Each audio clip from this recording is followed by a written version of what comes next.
When comic book artist and writer Jim Starlin began his career in the comic book industry in the early 1970s, he was in between college and military service while he was getting work.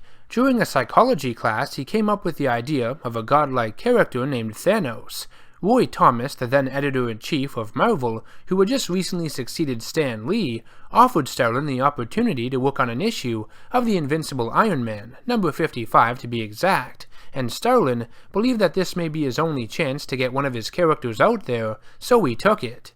In the issue, it was revealed that on Saturn's moon Titan, there lives a civilization of peaceful beings who value science, art, and beauty, ruled over by the Mentor and his two sons, Eros and Thanos.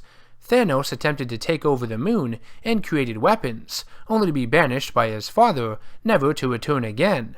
Titan would be later attacked by an army loyal to Thanos, and Mentor would seek the aid of the cosmic entity known as Kronos to defeat him. Kronos would create a being named Drax the Destroyer, whose sole purpose was to kill the wayward son of Titan's ruler. Thanos, along with Drax, both debuted in the Invincible Iron Man number 55, but in many ways they were simply squeezed into the story, taking focus away from the title hero, just as an excuse for Jim Starlin to introduce his characters. Though Jim Starlin has admitted that Thanos and the Titans were inspired by Jack Kirby's Darkseid and New Gods over at DC, I want to stress that Thanos himself is not simply a copycat character. He brings a lot of unique originality to the table, and his motivations and arc, especially in later appearances, are vastly different than those of Darkseid. I think some fans just look at the superficial similarities and that's it.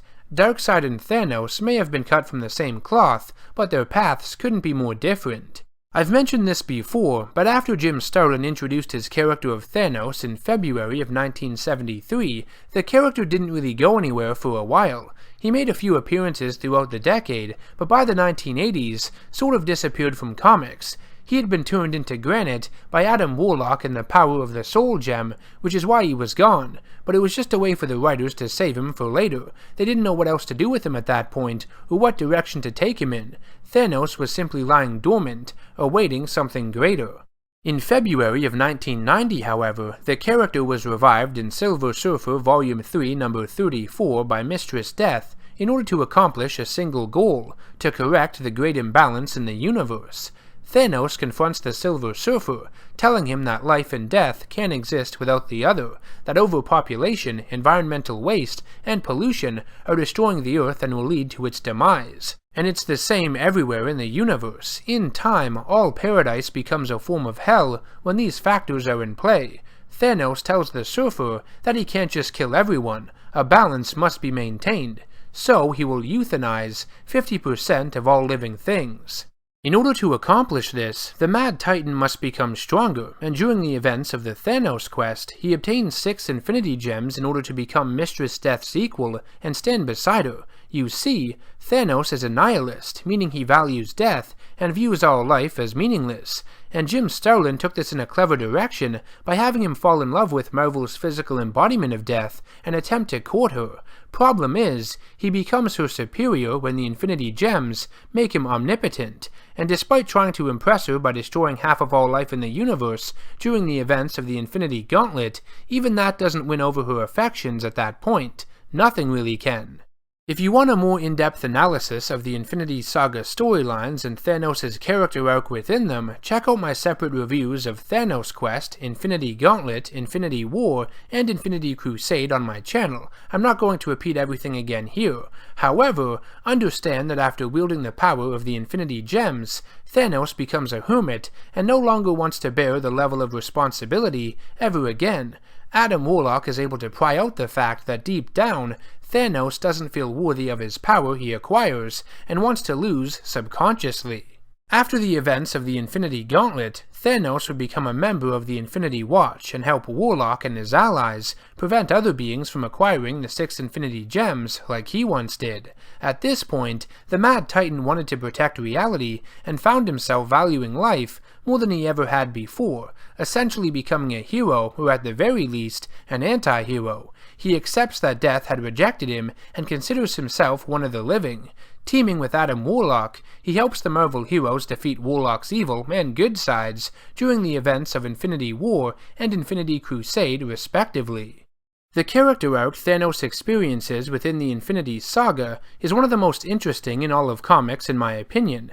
Having someone go from worshipping death to valuing life a complete 180 is no easy task, and if it weren't for the excellent writing, something like this could have come off as forced, and it isn't at all.